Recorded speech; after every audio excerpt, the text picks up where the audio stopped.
Assalomu alaykum qarindoshlar, qanday ahvolinglar? Men Amerikadan doktor Mehmet deyman. Men bugun bakteriya bilan virus keltirib chiqargan kasalliklarning farqi va ularni bartaraf qilish degan temada qisqacha leksiya so'zlab o'tmoqchi.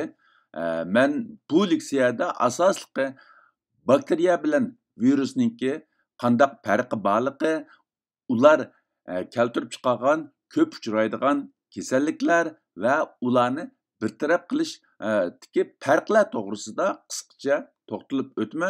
Tövəndə diqqətinizlər leksiyanın təfsilatında bo'lsin. Biz yuqumlash degan vaqtida oldi bilan aqlimizga mikroorganizm keladi. Mikroorganizm deganimiz ko'z bilan ko'rgili bo'lmaydigan organizm bo'lib, bakteriya bilan virus insonlarda eng ko'p kasal paydo qiladigan mikroorganizm hisoblanadi. Bakteriya normalda hücrelarda bo'ladigan qurilmalarning hammasi bor bo'lgan va o'z-o'zini ko'paytiradigan mustaqil jonliq bo'lib, odatda 5 mikrometr yoki uningdan cho'ng bo'ladi. Virus bo'lsa mustaqil ko'payish iqtidori bo'lmagan boshqa jonliqlarning hücre ichida ularning irsiy moddasiga tayinib ko'payalaydigan eng kichik organizm bo'lib, ba'zilar uni jonliq deb qarasa, yana ba'zilar ularni jonliq emas deb qaraydi. Uning cho'ngligi odatda 0,1 mikrometr bilan 0,3 mikrometr atrofida bo'ladi. Yoki 100 nanometr bilan 300 nanometr arasida bo'ladi.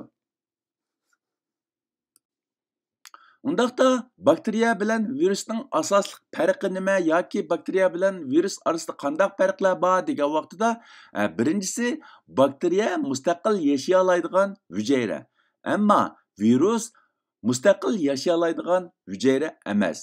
Ikkinchisi bakteriyada hücrede bo'ladigan qurilmaning hammasi mavjud.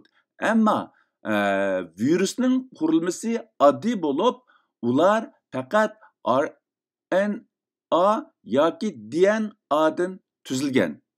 Uchinchisi, bakteriyaning cho'ngligi 200 nanometrdan 2000 nanometr yoki 0,2 mikrometrdan 2 mikrometr orasida bo'lib, ko'pincha bakteriya odatda 500 nanometr yoki 0,5 mikrometrdan cho'ng bo'ladi. Ammo virusninki cho'ngligi 20 nanometrdan 1000 nanometr yoki 0,02 mikrometrdan 1 mikrometr orasida bo'lib, ko'pincha virus 100 nanometr bilan 300 nanometr yoki 0,1 mikrometr bilan 0,3 mikrometr orasida bo'ladi. Ya'ni normalda bakteriya virusdan kam deganda 3 hessadan 5 hessa cho'ng bo'ladi. Yoki virus bakteriyadan 3 hessadan 5 hessa kichik bo'ladi. To'rtinchisi, bakteriya badan ichi va sirtida mustaqil yashay oladi, mustaqil ko'payalaydi. Ammo virus faqat boshqa hücre ichida ularga tayinib, ya'ni ularning gen moddasiga tayinib ko'payalaydi, mustaqil ko'paymaydi. Mana bular bakteriya bilan virus orasidagi asosli farqlar.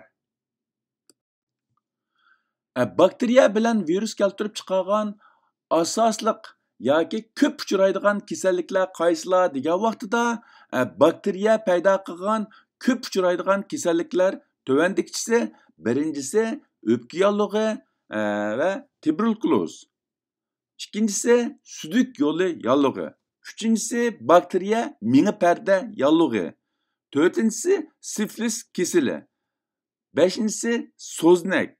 Altıncısı kizik kesili. Yedincisi otura kulak yallığı. 8-si so'qir uchay. Bular odatda bakteriya paydo qilgan ko'p uchraydigan kasalliklar bo'lib, uningdan boshqa yana nurg'unlagan kasalliklar bor. Ular normalda bek ko'p uchirmaganligi uchun men bu yerda bir-birlab o'tirib qo'ymadim.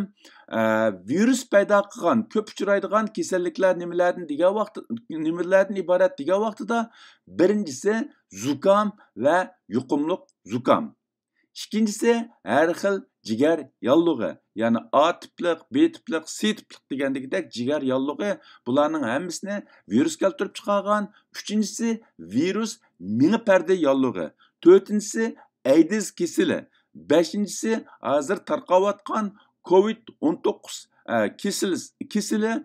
Anından keyin burun taqıgan SARS kesili. Altıncısı kızıl kesili. Yettincisi çiçek kesili. 9'uncusu yani Zika, Ebola degandek başqa virus keltirib chiqargan kasalliklar, bularning hammasi odatda ko'p uchraydigan virus keltirib chiqargan kasalliklar bo'lib, uningdan boshqa yana nurg'unlagan normalda ko'p uchirmaydigan virus keltirib chiqargan kasalliklar bor. Buni men bu yerda bir-birlab o'tirib qo'ymayman, chunki bizda uncha ko'p uchirmaganligi uchun bizningki hamda bularni alayda xotirlashimiz hozircha zarur emas. Bu yerda men faqatla ko'p uchraydigan va bizning salomatligimizga bevosita tahdid elib kelish mumkin bo'lgan ba'zi muhim kasalliklarni o'zaro selishtirmoq qatorida sizlar bilan o'rtoqlashib o'tdim. Undaqda bakteriya va virus keltirib chiqargan kasalliklarningki orasida qandaq farqlar bor degan vaqtida men yuqorida o'tirib qo'ygandek bu bakteriya bilan virus keltirib chiqargan kasalliklarning turlari orasida ba'zi o'rtoqliklar bor. Endi bu yerda qandaq farq bor degan vaqtida, ya'ni ularni biz qandaq farqlantiramiz degan vaqtida ular keltirib chiqargan kasalliklarning tövendikidek farqlari bor bo'lib, ba'zida ularni farqlantirish uncha oson emas. Ya'ni men yuqorida deb o'tgandek, masalanki o'pka yallig'i, kana yallig'i, mini parda yallig'i degandek ba'zi kasalliklarni ham bakteriya keltirib chiqarishi, ham virus keltirib chiqarishi mumkin bo'lganligi uchun ularni farqlantirish uncha oson emas. Shundaqdimi, ularning orasida qanday farqlar bor degan vaqtida birinchidan bakteriya paydo qilgan kasallikda qizitma ko'pincha ahvolda nisbatan yuqori bo'ladi, ammo virus keltirib chiqargan kasalda ko'pincha ahvolda qizitma nisbatan tuvan bo'ladi. Albatta bu mutlaq emas, ya'ni ba'zi virus keltirib chiqargan kasalliklarda balkim tuvan qizitma yoki qizitma bo'lmasligi mumkin, ammo ko'pincha ahvolda bakteriya paydo qilgan kasalda bo'libmi jiddiy qo'zg'algan mezgilda qizitma bo'ladi, yuqori qizitma bo'ladi. Ikkinchisidan yuqumlangan, ya'ni bakteriya paydo qilgan kasalliklarniki yuqumlangan o'rinda ishiq, qizirib qilish va yiring paydo bo'lish bo'ladi. Ammo virus paydo qilgan kasalliklarda bu xil ahvol ko'p uchirmaydi yoki asosan bo'lmaydi.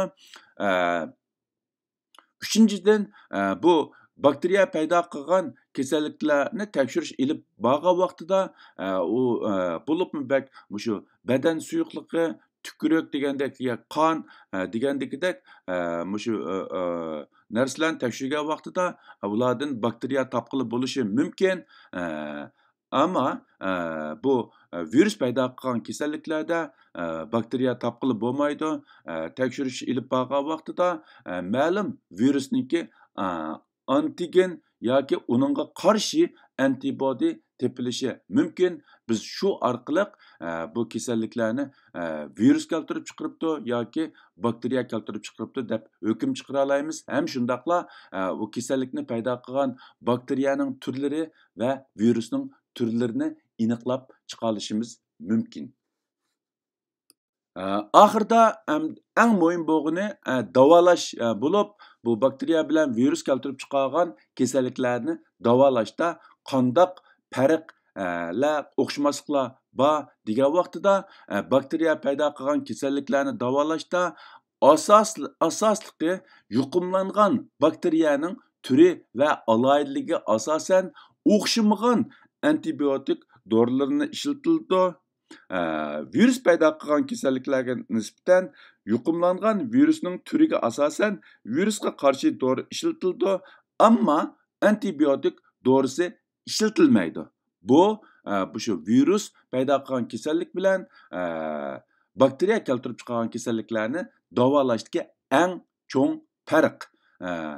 Afsus, bu reallikda bu bakteriya mayli bakteriya bo'lsin, mayli virus paydo qilgan kasal bo'lsin, mushu antibiotik dorisini qalaymiqan ishlatadigan ahvol nihoyatda ko'p bo'libmi, bak bir qism virus paydo qilgan kasallarga ko'pincha doktorlar qalaymiqan antibiotik dori ishlatishi mumkin yoki bemorning o'zimi o'zi giribdor bo'lgan kasalga nisbatan xato hukm chiqarib, uningga nisbatan antibiotik dorisi ishlatishi mumkin.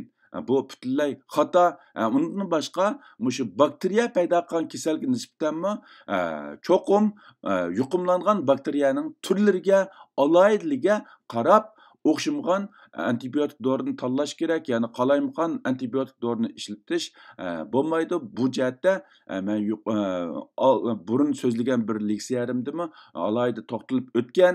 Ikkinchisi, bu kasallikning alomatlariga asosan o'xshamagan dorilar, masalan, qizitma yondirish, og'riq pasaytish degan dorilarni ishlatadi. Bu mayli bakteriya paydo qilgan kasalliklar bo'lsin, virus paydo qilgan kasalliklar bo'lsin, bu har ikki kasallikka qarta ilib boradigan o'rtaq bir davolash. Uchinchisi, zarur bo'lgan vaqtida bu operatsiya qilib yuqumlashdan o'lgan to'qilmalarni kesib ilib o'tish, yeringni tozalash mumkin, ya'ni bu bakteriya paydo qilgan kasalga nisbatan. Ammo bu virus paydo qilgan kasalliklarni davolashda undaq bir xil davolash usuli qo'llanilmaydi. Ya'ni ko'pincha virus paydo qilgan kasalliklar badanning immunit kuchiga tayinib o'zligidan saqlayib ketishi mumkin. Ularni davolashda operatsiya qiladigan ahvol asosan yo'q. Mana bular bakteriya bilan virus keltirib chiqargan kasalliklarni davolashdagi eng muhim farqlar va o'xshashliklar bo'libmi, bak birinchi xildagi davolash, ya'ni shu antibiotik ishlatish jihatda virus paydo qilgan kasal bilan bakteriya paydo qilgan kasalni davolashda tubdan farq bor. Buningga alohida diqqat qilishimiz kerak, chunki bu antibiotikni qalaymiqan ishlatgan vaqtida nurg'un yomon oqibatlar kelib chiqishi mumkin. Bu haqda men burun so'zlagan shu antibiotikni qalaymiqan ishlatmang degan bir leksiyada tafsili to'xtalgan, qiziqadigan qarindoshlar bo'lib qolsa, u leksiyani qaytadan ko'rib chiqsa bo'ladi. Bugungi bu bakteriya paydo qilgan kasalliklar bilan virus paydo qilgan kasalliklarniki farqlari va uni davolashdagi o'xshamasliklar degan temadagi bu leksiyani mishada oxirlashtirmoqchi. Minglarning diqqat berganinglarga ko'pdan ko'p rahmat. Alloh hammamizni salomat qilsin. Uninglik uchun bizmo o'zimizniki shu sog'lomlik savodlarini yuqori ko'tarib davolashda qarg'uvchi davolashdan kelib chiqadigan ba'zi yomon oqibatlardan saqlanishimiz hammamiz uchun bak muhim. Oxirida hammanglarning tini salomat bo'lsin. Ko'rishcha omon bo'linglar. Xayr xo'sh, Xudoga omonat.